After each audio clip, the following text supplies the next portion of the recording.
আসসালামু আলাইকুম। বলতেছি আজকে আমরা একটা সাদে 5 দিতে আসছি 10,000 স্কোয়ার ফুটের।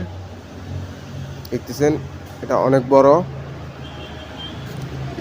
এর আগেও আরও 2টা দিছি, ওগুলা আপনার ভিডিও করতে পারি নাই, কারণ ওগুলাতে আমি খুব কম আসছিলাম।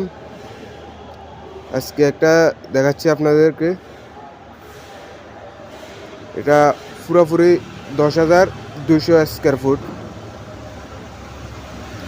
আর এর নিচতলা দোতলায় দেখতেছেন কমপ্লিট হয়ে গেছে। আগে যেটা ছিল এটা 3তলা, 7 ঢালাই হবে। মানে আমরা প্লাম্বিংয়ের কাজ এবং কি ইলেকট্রিকের কাজ করতেছি আমরা। ইনশাল্লাহ সবাই ভালো থাকবেন।